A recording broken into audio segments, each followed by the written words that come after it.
Budget सत्र का आज 20वां दिन सदन के बाहर विपक्ष के विधायकों का प्रदर्शन। कपूरी ठाकुर और कृष्ण सिंह को भारत रत्न दिलाने की मांग। झारखंड विधानसभा बजट सत्र के 13वें दिन श्रम उद्योग खनन विभाग के अनुदान मांग पर की गई चर्चा। निर्दलीय विधायक सरयू राय ने इन विभागों को लेकर रखी अपनी बात। बिहार विधानसभा सत्र की कार्यवाही शुरू होने से परिषद के कैंटीन कर्मचारियों ने किया प्रदर्शन। मांग पूरी नहीं होने पर सरकार के खिलाफ नारेबाजी की। कोरोना संक्रमण को लेकर नालंदा जिला प्रशासन सजग। डीएम ने की पीसी अधिकारियों को मास्क चेकिंग अभियान का दिया निर्देश। सरकारी निर्देशों का पालन करने की गई अपील।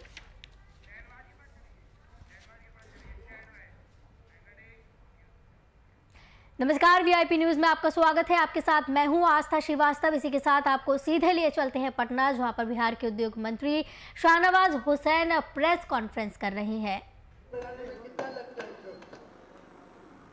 देखिए, जिनको लगाना है उनको पूरी मदद हमारे विभाग की तरफ से की जा रही है, लेकिन कोई 1 लाख लीटर का या 2 लाख का बनाएगा तो उसके लिए तो जो कंसल्टेंट हैं वही बताएंगे कि कितना पैसा लगेगा। 150 करोड़ लगेगा कि 250 करोड़ लगेगा। मैं कह दूं 150 करोड़ लग जाए, 160 करोड़, तो वो तो वही बताएंगे। लेकिन मैं आपको बताता हूं, हमारा इरादा 50 करोड़ लीटर बनाने का है। अगर हम अभी जो प्रस्ताव है भारत सरकार का वो ये है कि अगर अभी 6.2% हम बना रहे हैं, लेकिन 2025 तक इसको 20% करने का भारत सरकार का लक्ष्य है। और अगर उस लक्ष्य को हम देखेंगे और हम अगर जो अभी 20 प्रस्ताव हमारे पास है और इकाइयों की स्थापना 20 तो हम 20 नहीं, अब तो 25 हो गया, 30 हो गया। ये बोलते बोलते बढ़ रहा है सर। अगर आप लोग ठीक से बढ़िया से छाप देंगे, देश में संदेश चला जाएगा। तो ये प्रस्ताव इतना ज्यादा आ रहा है कि जो आज प्रस्ताव है उसमें से 50 करोड़ लीटर हम बना सकते हैं, जो अभी हम सिर्फ 12 करोड़ लीटर बना रहे हैं। और अगर 20 प्रस्ताव पे 50 करोड़, अगर 40 आ जाए तो कितना होगा। और हमारे पास ना मक्का की कमी है, न गन्ना की कमी है, ना हमारे जज्बे की कमी है, ना हमारे हौसले की कमी है। नीतीश कुमार जी का मिशन है कि बिहार को इथेनॉल का हब बनाना है और ये जिम्मेदारी उन्होंने मेरे कंधे पे दी है। मैं 100% 100% मुख्यमंत्री की उम्मीद पर और बिहार की जनता की उम्मीद पर खड़ा उतरूं, इसके लिए मैंने काम शुरू कर दिया। सर नमस्कार, मैं नरेश भट्ट बोल रहा हूँ बिहार शुगर मिल्स एसोसिएशन से। सर पॉलिसी तो बहुत लिबरेटिव है सर, हमने देखा है, बट इसमें कहीं शुगर इंडस्ट्री का सर जिक्र नहीं है, जबकि शुगर इंडस्ट्री बिहार में सबसे बड़ी इंडस्ट्री है। हाँ, ये शुगर मिनिस्ट्री मेरे अंडर नहीं आती है। शुगर मिनिस्ट्री के लिए गन्ना मंत्री अलग से प्रमोद जी की भी आज प्रेस थी, वो मंगलवार को आपको प्रेस करने वाले हैं। और क्योंकि मैं सरकार का फर्द हूँ, इसलिए जो कैबिनेट मंत्री होते हैं on behalf of the cabinet, वो किसी भी विषय से दाएं बाएं नहीं जा सकते हैं। मतलब हम सरकार की तरफ से ही जवाब दे सकते हैं। इस नाते शुगर इंडस्ट्री की हम पूरी चिंता कर रहे हैं, टेक्सटाइल इंडस्ट्री की कर रहे हैं, टॉय इंडस्ट्री की कर रहे हैं, अपैरल की कर रहे हैं, सब की हम चिंता करेंगे, इलेक्ट्रॉनिक्स की कर रहे हैं। हम यहाँ पर, क्योंकि हमने शॉर्ट में बताया है, क्योंकि इंडस्ट्री तो हर जगह जुड़ी है और इंडस्ट्री का मतलब यहाँ से बुनकर जीविका दीदी से लेकर बिरला जी की मिल तक सबको हमें देखना है। तो शुगर इंडस्ट्री के बारे में हम पूरी चिंता कर रहे हैं, मुख्यमंत्री उसके लिए भी चिंतित। नहीं सर, एक चीज हम जानना चाह रहे थे कि जैसे डिस्टिलरी जो है अटैच टू शुगर फैक्ट्री, वो कम्प्लीटली 100% इथेनॉल बनाती है, तो स्टैंड अलोन में तो सर वो लिया जाना चाहिए था जो इथेनॉल बनाती। हाँ सर, इसके बारे में मैं बताना चाहूँगा कि सरकार में 2 विभाग हैं, एक है उद्योग विभाग और एक है गन्ना उद्योग विभाग। गन्ना उद्योग विभाग ने भी एक पॉलिसी है जिसमें शुगर मिल्स और उसके अलावा डिस्टिलरीज जो शुगर मिल के साथ अटैच्ड हैं, उनके लिए भी एक पॉलिसी है। हमने उस पॉलिसी को टच नहीं किया है हमने कहा है कि जो स्टैंड अलोन डिस्टिलरीज बनेंगी 100% इथेनॉल और जो कि ब्लेंडिंग प्रोग्राम जो है हमारा गवर्नमेंट ऑफ इंडिया का, उसमें वो पार्टिसिपेट करेंगी 100%, उनको हम ये सब्सिडी देंगे। हमारा बेसिकली मकसद है कि इथेनॉल को प्रोत्साहित करना, ना कि ईएनए या स्पिरिट को। सर बिहार में मेरी पूरी बात सुन लीजिए। तो इसलिए हम लोगों ने इसमें इथेनॉल के संबंध में जो स्टैंड अलोन ग्रीन फील्ड यानी कि शुगर फैक्ट्री से अलग, क्योंकि अभी गवर्नमेंट ऑफ इंडिया की जो पॉलिसी है आज की डेट में, उसमें शुगर केन जूस और हैवी मोलासेस, ये तीनों जो हैं ये केवल शुगर फैक्ट्री से अटैच्ड ही डिस्टिलरीज यूज कर सकती हैं। तो पॉलिसी चेंज होगी, उसके बाद हम लोग भी अपना रिव्यू करेंगे। लेकिन आज की डेट में तो शुगर फैक्ट्री और शुगर फैक्ट्री के साथ जो डिस्टिलरी है वो तकरीबन इसी तरह की पॉलिसी में वहां पर भी है, जिसमें 5 करोड़ की सब्सिडी है और ये सारी चीजें हैं पहले से मौजूद है। ये अब हो गया, बहस नहीं है, सवाल है। चलिए आप प्रकाश जी। है बिहार में कि आप कुछ इंडस्ट्री में करेंगे और इसकी शुरुआत भी मैं देख रहा हूँ, और सवाल ये उठता है कि आप लोगों ने प्रॉमिस किया था कि 30 लाख रोजगार देंगे, तो क्या ये जो इंडस्ट्री आएगी एक अपनी तरफ से बढ़ा दिए हैं, 19 बोले थे और 20। हाँ, चलिए 19 लाख आप रोजगार देंगे, तो क्या 19 लाख रोजगार देने की ये कड़ी है या फिर और भी इंडस्ट्री के रूप में देखा जाएगा, या सिर्फ किसानों को इससे फायदा होगा, क्या है? नहीं, वो जितने 19 लाख जो आपने कहा वो एक ही विभाग में नहीं। मतलब आप कभी हमसे ये भी पूछ लें कि इसमें से कितना घट गया, तो वो सरकार की तरफ से रोजगार, सरकारी गैर सरकारी सबको मिलाकर हम लोगों ने ये कहा था। तो जो सरकार में खाली पद है वो भी बढ़े जा रहे हैं, जो हेल्थ के डेवलपमेंट के सेक्टर में रोजगार की कोई कमी नहीं होगी। जितना बोला था उससे कम नहीं देंगे। उम्मीद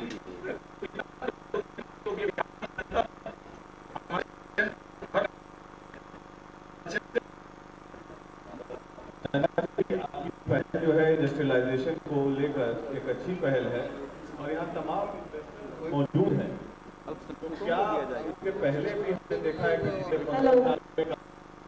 गए, लेकिन इंडस्ट्रियलाइजेशन जो है बिल्कुल नहीं हो पाया। भाग जाते हैं ब्यूरोक्रेटिक लीगल्स के कारण।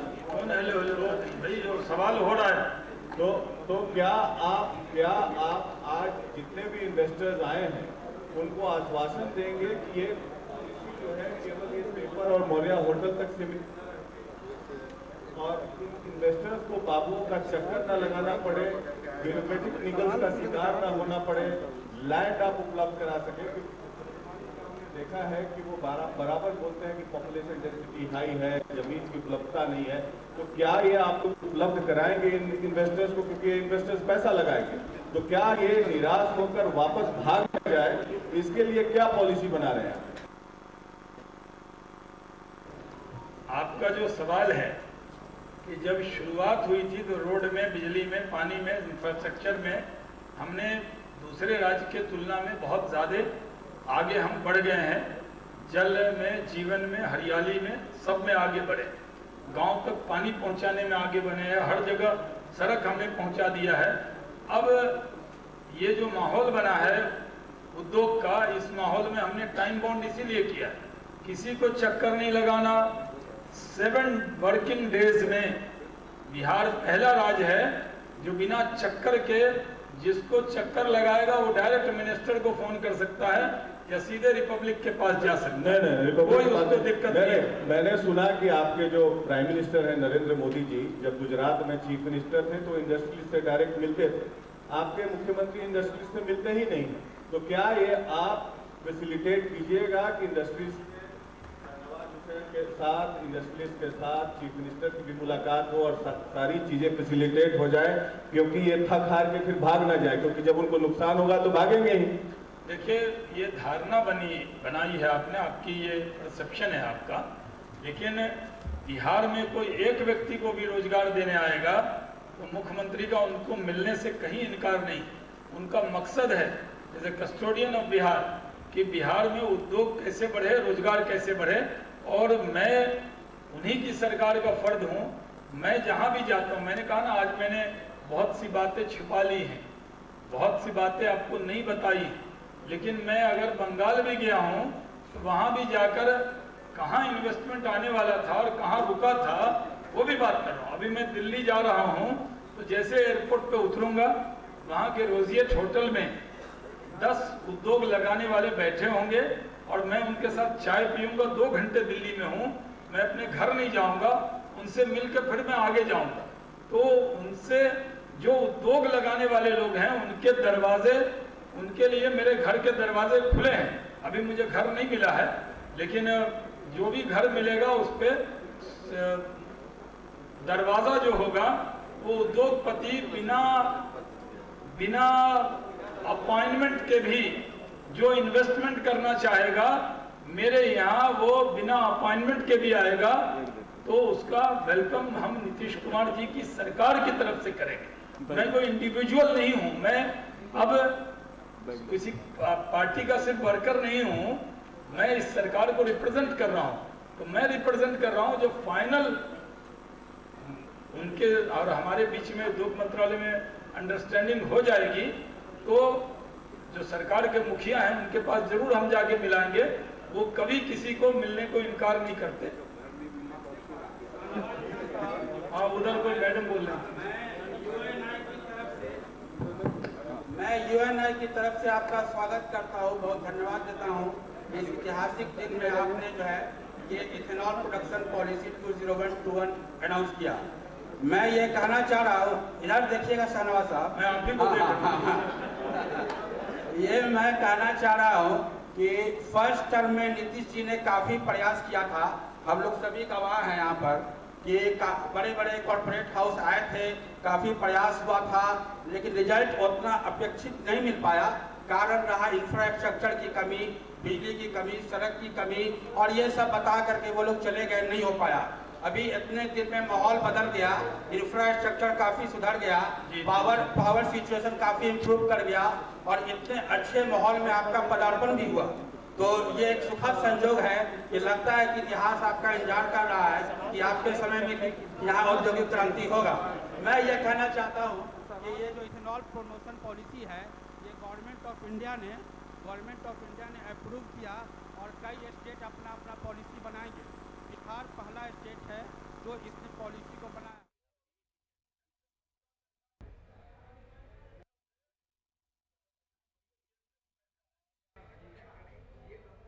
कोरोना संक्रमण के दूसरे फेज को रोकने के लिए नालंदा जिला प्रशासन पूरी तरह सजग है। जिले के कई थाना क्षेत्र में मास्क जांच अभियान और साथ ही लोगों से सरकारी निर्देशों का पालन करने की अपील की जा रही है। इंडस्ट्रियल वाहन जांच अभियान चलाने के मुद्दे पर डीएम यशपाल मीणा ने पीसी का आयोजन किया। साथ ही पदाधिकारियों को कई दिशा निर्देश भी दिए। साथ ही पंजाब, केरल और महाराष्ट्र से आने वाले लोगों के अवश्य रूप से जाँच करने के भी आदेश दिए।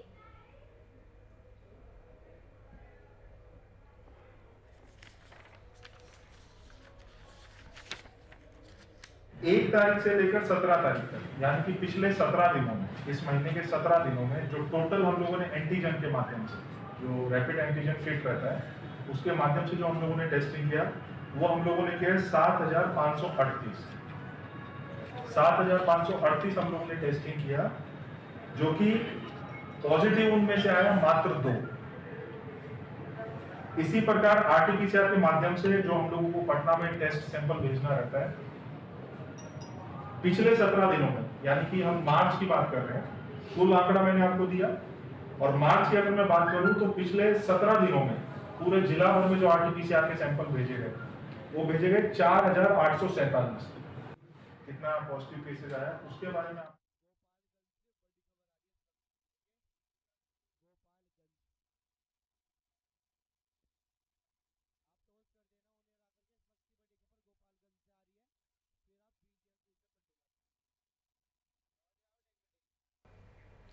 इस वक्त की बड़ी खबर गोपालगंज से आ रही है। आपको बता दें कि कोरोना सेंट्रल टीम की बड़ी कार्रवाई इस दौरान की गई है गोपालगंज में। सबसे बड़ी खबर टीवी स्क्रीन पर आप देख सकते हैं, जहां पर सेंट्रल टीम ने बड़ी कार्रवाई की है। बिहार में शराब की बड़ी खेप भेजने वाले 9 तस्कर गिरफ्तार किए गए हैं। बड़ी कार्रवाई करते हुए 9 तस्करों को गिरफ्तार किया गया। हरियाणा और पंजाब के शराब माफिया रहने वाले बताए जा रहे हैं। सेंट्रल टीम में सारण डीआईजी समेत गोपालगंज, सीवान और सारण पुलिस शामिल है।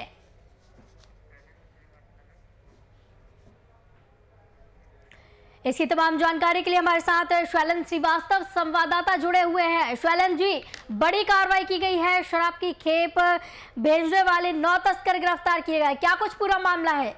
जी निश्चित, ये पूरा एक टीम गठित किया गया था, जो टीम लगातार पंजाब और हरियाणा की साइड में छापामारी कर रही थी। चूंकि जो बिहार में शराब का खेप आ रहा है, उसमें बहुत बड़ा एक नेटवर्क पंजाब और हरियाणा में भी काम कर रहा है, जिसको देखते हुए यहाँ का जो स्थानीय पुलिस है और सारण डीआईजी है, उनके द्वारा उनके निर्देश पे एक टीम को गठित की गई थी। जो टीम 9 तस्करों को गिरफ्तार किया है और उस तस्करों से लगातार पुलिस पूछताछ कर रही है कि और इनके साथ कौन कौन इस धंधे में संलिप्त है। क्योंकि बिहार में जितनी भी शराब आ रही है, चूंकि गोपालगंज उत्तर प्रदेश और बिहार बॉर्डर पे स्थित है, तो उत्तर प्रदेश से जितनी भी शराब घुसती है वो हरियाणा और पंजाब से शराब लेकर आया जाता है। तो वहां पर जो यहाँ की जो शराब से संलिप्त जो वहाँ के फाइनेंसर है, या जो शराब की तस्करी में बहुत व्यापक मात्रा में शराब की तस्करी में जो जुटे हैं, उनकी कहीं न कहीं उनके गर्दन पकड़ाते हुए पुलिस को दिख रहा है। और पुलिस बड़े खेप जो बड़े कारोबारी है, उनके गर्दन तक अपने हाथ पहुंचाने में कोशिश प्रयास कर रही है।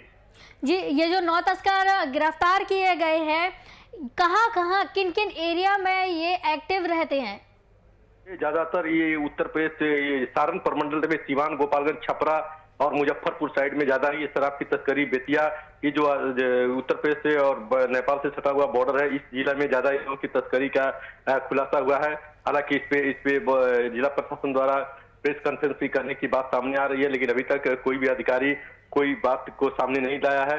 हालांकि कुछ सभी तस्करों से लगातार पूछताछ की रही है कि और इनके इस कड़ी में और कौन कौन तस्कर इनके साथ काम कर रहे हैं और कहाँ तक इनकी जो कड़ी है जुटी हुई है। जी, सेंट्रल टीम के द्वारा क्या कुछ कार्रवाई की गई है, किस तरीके से तस्करों को गिरफ्तार किया गया?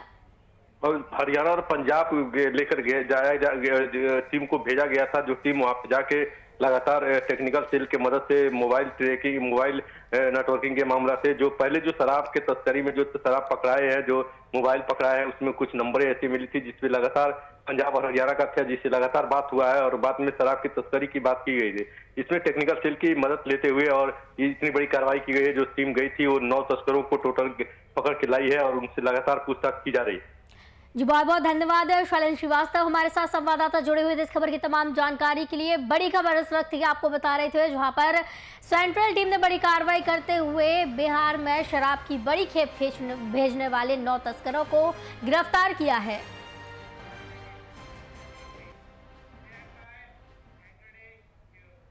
बिहार में कोरोना संक्रमण के दूसरे फेज को देखते हुए टीकाकरण अभियान में तेजी लाई गई है। राज्य के अन्य केंद्रों की तरह छपरा के सोनपुर स्थित ANM ट्रेनिंग सेंटर पर भी कोविड-19 का टीकाकरण अभियान जोर शोर से जारी है।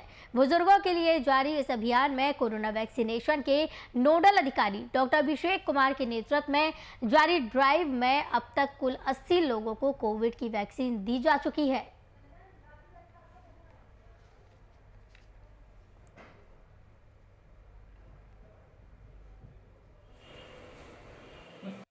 नॉर्मल लग रहा है, कहीं कोई दिक्कत नहीं है और सभी को लेना चाहिए। ये बहुत अच्छी चीज़ है और इसमें कहीं कोई डरने की बात नहीं है, कहीं कोई बात नहीं है। इसमें निर्धारक होकर लेना चाहिए। जो भी 60 पार कर गए हैं उनको तो जरूर लेना चाहिए। अपनी सुरक्षा, देश की सुरक्षा बिल्कुल नहीं। जिस तरह से हमारे प्रधानमंत्री मोदी जी ने बताया था, उस आदेश का हम लोग पालन कर रहे थे। मास्क लगा रहे थे, सैनिटाइजर से हाथ धो रहे थे, बार बार साबुन से हाथ धो रहे थे और अपनी सुरक्षा कर रहे थे। तो जो व्यक्ति अपनी सुरक्षा करता है, वो अपनी सुरक्षा नहीं बल्कि वो सामने वाले व्यक्ति की सुरक्षा कर रहा है। ब्लॉक हो जाता है, नहीं तो थोड़ा सा हिलाने से होता है, प्रेशर पड़ने से हर तरफ से तमाम जानकारी के लिए संवाददाता राजू जायसवाल हमारे साथ जुड़े हुए हैं। राजू, दूसरा फेज चल रहा है टीकाकरण अभियान का, कितने जागरूक लोग इस दौरान दिख रहे हैं? इस अभियान में तो करीब देखा जाए तो लोग जनरल आदमी जो है बहुत ज्यादा जागरूक है और अपने बारी का बेसब्री से इंतजार कर रहा है और दूसरों को भी प्रेरित कर रहा है कि भैया चल के टीका लगा लो, क्योंकि कोरोना महामारी है, तुरंत खत्म होने वाली नहीं है और टीकाकरण के बाद कम से कम कुछ तो सुरक्षित रहेंगे हम। सुरक्षा के इस दौरान क्या कुछ पुख्ता इंतजाम किए जा चुके हैं? सारण सीएस के द्वारा जो हर टीकाकरण केंद्र पे जो है वहाँ चिकित्सकों का टीम तैयार रह रही है और हर तरह की सुविधा पर दिया जा रहा है। लोगों के द्वारा इस दौरान क्या कुछ कहा जा रहा है टीकाकरण लगवाने के बाद? जो टीकाकरण सेकेंड फेज में अपना ले लिए या फर्स्ट डोज लिए हुए है, वो देखकर ज्यादातर लोगों में एक नया क्रेज देखने में नजर आ रहा है। सेल्फी का लोग सेल्फी लेकर के पोस्ट भी कर रहे हैं सोशल साइट पे और लोगों कह रहे हैं कि मैंने तो टीका ले लिया, मैं सुरक्षित हूँ, आप भी ले लो, आप भी सुरक्षित हो जाओ। जी, इसके अलावा अगर बात की जाए 24 घंटे में केसों की, वहां पर कोरोना से जुड़े जो नए केस सामने आए हैं उनके बारे में क्या कुछ अब देखा जा रहा है?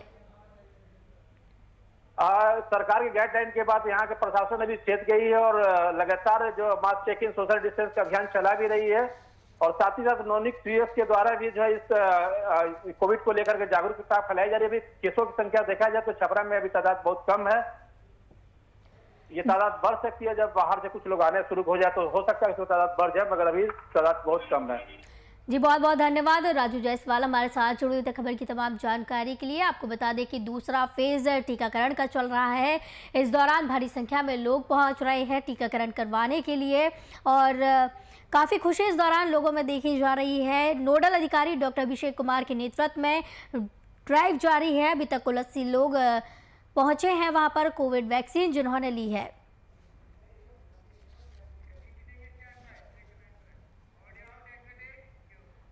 छपरा के परसा थाना परिसर में थानाध्यक्ष राम सेवक रावत का विदाई समारोह और नवनियुक्त थानाध्यक्ष रत्नेश कुमार वर्मा का अभिनंदन समारोह का आयोजन किया गया, जिसकी अध्यक्षता पूर्व प्राचार्य डॉक्टर अंबिका राय ने की।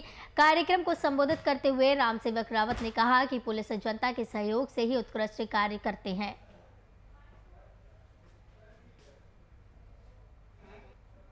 तो इस सेवक से किस तरीके से काम लेना है वो आपके ऊपर निर्भर है। धीरे धीरे परिचय बढ़ेगा। जिस तरीके से आप लोग सेवक से काम लेना चाहें उस तरीके से यह सेवक तैयार है, हाजिर है। बस आप लोग सहयोग करें, हमको आशीर्वाद दें। हम ये कहना चाहते हैं कि आप लोगों ने मेरे बारे में जितना भी कहा, पता नहीं मैं उसके काबिल हूँ कि नहीं हूँ, लेकिन एक बात जरूर है कि मैं जहाँ भी जाता हूँ वहाँ थाना चाहे लोकतांत्रिक व्यवस्था में कोई भी संस्था है, मेरा ये रहता है, कोशिश रहता है कि थाना एक संस्था के रूप में काम करे। जब कोई भी थाना चाहे कोई भी संस्था जब संस्था के रूप में काम करेगा तो आम आदमी का काम हो जाएगा।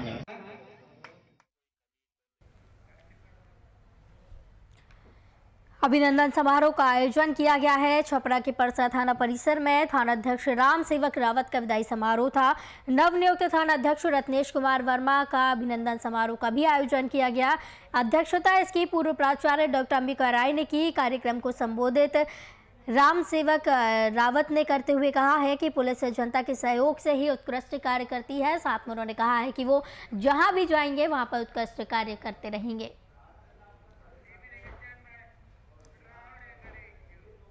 रघुवर सरकार में खाद्य आपूर्ति मंत्री रहे सरयू राय पर बीजेपी द्वारा गंभीर आरोप लगाए गए। दरअसल बीजेपी कार्यकर्ताओं ने विभाग द्वारा प्रकाशित होने वाली विभागीय पत्रिका में उन पर घोटाले का आरोप लगाया। साथ ही कार्यकर्ताओं ने सरयू राय के खिलाफ प्रदर्शन करते हुए मौजूदा सरकार से घोटाले की जांच करने की भी मांग की।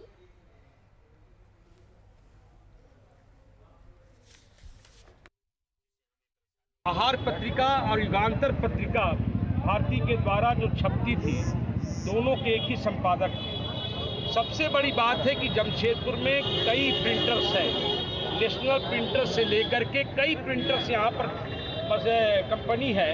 उस कंपनियों को दरकिनार करते हुए, जिसका कोई अवधि नहीं था, जिनको कोई नियमावली नहीं था, जिनके सरकार के पास में कोई संगत नहीं था, जिनके कोई तर्क नहीं थे, जिन्हें दिया नहीं जा सकता था, जबकि सरकार में यह प्रावधान होता है कि हम अगर 5,000 रुपये से अधिक कोई चीज़ों का अगर प्रकाशित करते 1.5 लाख से अधिक तो उसका टेंडर होता है, लेकिन पूरी पत्रिका छपती थी, इसका टेंडर नहीं हुआ। छपरा के सारण जिले से एक अनोखा मामला सामने आया, जहां मशरक प्रखंड में गंगोली पंचायत में एक युवक पर शमशान की जमीन पर कब्जा करने का आरोप है। ग्रामीणों का आरोप है कि युवक द्वारा शमशान की जमीन पर कब्जा किया गया, जिसकी शिकायत प्रशासन को दी गई। शिकायत के बाद प्रशासन ने मामले को संज्ञान में लेते हुए जमीन की मापी करवाई, जिसके तहत युवक पर लगे आरोप सही पाए गए, जिसके बाद प्रशासन द्वारा युवक पर कार्रवाई की गई, साथ 15 दिन का नोटिस भी जारी कर जवाब मांगा है।